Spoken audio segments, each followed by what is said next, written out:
This week on Bachelor in Paradise. He's telling you to be careful about me?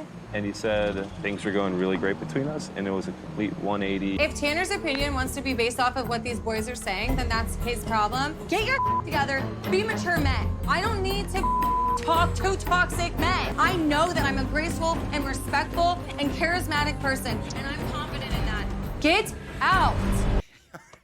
Stop yelling at me! Welcome to week 4 of Bachelor in Paradise, a show about finding love where one of the main storylines this season is whether or not this lady can poop. And as everyone watches, waiting to see if enough juice cleanses will help Sam meet her poop deadline, You're shaking. Are you alright? Just leave me alone! alas, sunrise on the 10th day has arrived, and Sam hasn't, how shall we say this, been able to work things out. So, as per the doctor's orders, she gathers everyone around to say she has to leave paradise to deliver a poo baby. Which also means there's now one less rose to hand out for the week, and Aaron S. here is thrown back into the dating pool, which at this point is a very narrow one. Olivia is vibing with Peter, there's Blake and Jess still, Aaron B and Eliza, Kylie and Avon, Mercedes and Tyler, Rachel and Sean, and of course Kat dumped Brayden to be with Tanner. And that's it. Every lady is accounted for. At least for now, as production is about to send down an absolute bombshell of a man to shake things up.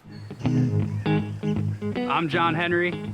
I'm from Charity Season, and I'm nervous as hell to be in paradise right now. I'm sorry, John who? From who season?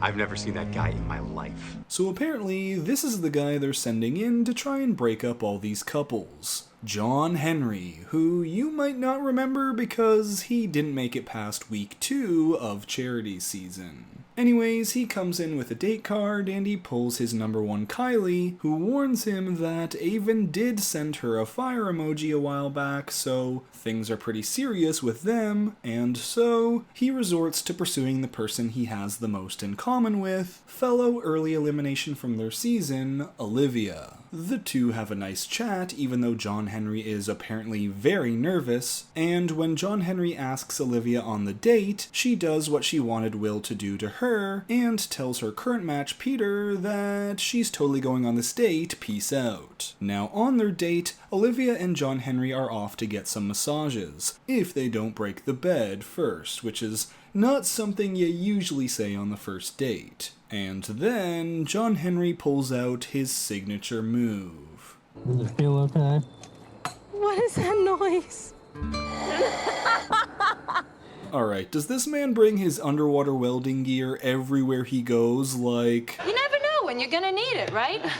Now back at the beach, another John is set to arrive, John B from Charity Season. And well, John pulls Eliza, Aaron B decides to live the rest of his life under this towel, and suddenly Eliza is confronted with a problem that she faced last season in Paradise all over again. One man already committing to her while another is asking her on a date. So she pulls Aaron B aside to ask how he feels. And Aaron must have reviewed the season 8 tapes because there Eliza said she wished that Rodney had told her not to go on any dates. So Aaron says, I just know that just hearing your name being called, that I have feelings, and I just don't want you to go. However, Eliza goes, you know, last season I wanted everything to go smooth and for there to be no tests, and that ended up being a complete mess, so this time I'm going to go on the date. At which point I was a little confused, but at least this is a little earlier in the season than it was last year, and honestly, it's Paradise. Go for it. Maybe the difference this time is that Aaron stated his intentions early and before she went on the date. Also, I have seen the previews and know that this is still to come.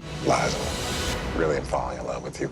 So yeah, this isn't really a threat to their relationship and these two are not going anywhere. Still, that's not gonna stop Aaron from sweating while Eliza and John go on their date. And at the same time, Olivia has now returned from hers. However, while she was on her date with Scuba Daddy, she was kind of thinking about Peter. And Peter, seeing her with John Henry, started to get in his feels, and, well, he's been thinking about kissing her, and it's gonna be absolute cringe. I just wanted the moment to be right.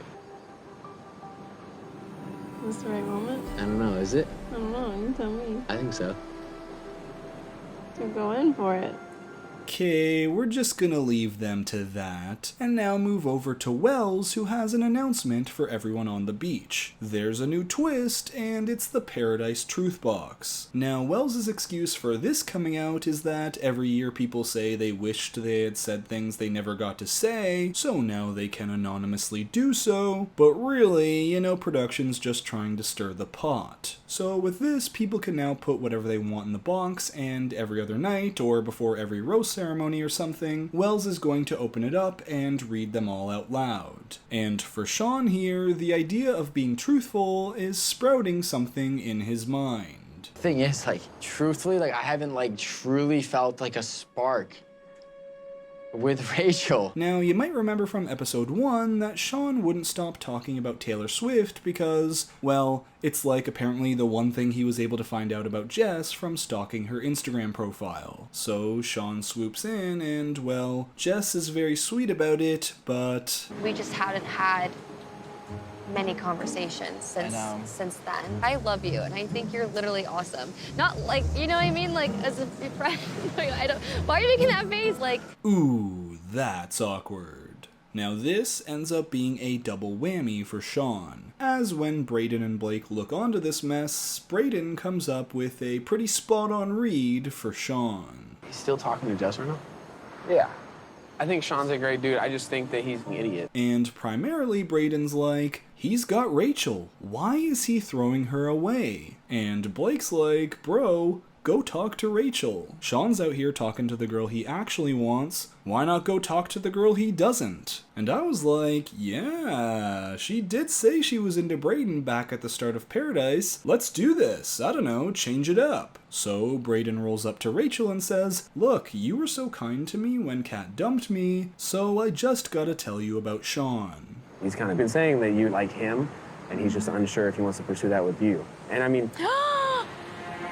Well, Rachel is shocked and now pissed, and she immediately pulls Sean aside to chew him out and tell him what Brayden said, and honestly, I was just giggling over here at all the mess, and Brayden saying, I kind of that up, bro. I don't know what it is, but she's not happy. Yeah, it's not good body language at all. No, it's not. So Rachel is done with Sean, saying how awkward it is that he's been telling people she's into him, but he's struggling, and yet he never told her once about that struggle. At which point Sean is like, hey, I want to keep talking to you. I'm not gonna continue to pursue Jess because we were talking and, like, we weren't communicating effectively. Yeah, bud, that's not exactly how that one went down. Now, as that happens, Eliza comes back from her date and tells Aaron she was thinking of him the whole time, and they make up, and yada yada yada. Let's get back to the beach drama, where Rachel is now saying she feels so disrespected and embarrassed by Sean, with him going around telling people she's so into him. All the while Sean is mad that Brayden broke the bro code, and I'm sitting here watching this drama unfold like, yes, more! And so, as the rose ceremony approaches, Wells decides to give us more, as it's now time to open up the Paradise Truth Box. But when the first few ones are just stuff like, Brayden and Rachel should make out. Oh, spicy. Aaron S. decides to take things into his own hands. Literally, he picks up the truth box and smashes it on the ground. And here's where we get the juice, the tea, the real meat and potatoes. Kat played Brayden. Tanner should watch out for Kat. I don't think Kat is actually looking out for Jess like she thinks. So one after the other, these notes are all about Kat, or all about Brayden making out with Rachel, so much so it gets to the point of Sean and Kat both screaming out, we want all voting to stop. This is a major fraud in our nation. Meanwhile, Brayden and Rachel are now actually making out. Chaos has arrived in Paradise, Jesse comes in with some bad news about Sam. Sam has not pooped yet. No. And worse yet for Kat, Tanner is now seeing red flags, wondering why pretty much everyone on the beach thinks Kat's a mean girl. And I mean, come on, Tanner, would a mean girl say this? What is going on? I don't need to explain anything else to you. You can literally off. Go hang out with the crabs. I don't have time for it. Y'all, it was nearly 11:30 at night by the time this aired, but I had my popcorn poppin' right here. And Kat is getting so loud yelling at the camera because she thinks Aaron S is a big problem and her relationship is now in danger that the other people on the beach can actually hear it over the waves. Aaron S, there's a reason you're single at 33. I could literally hear Kat screaming my name. Aaron S has got to go. Shut the up.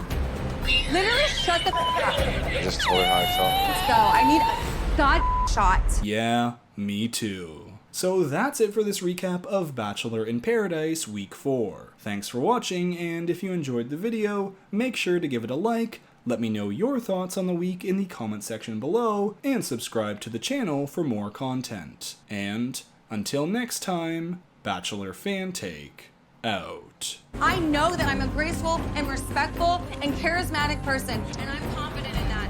Get out. Stop yelling at me!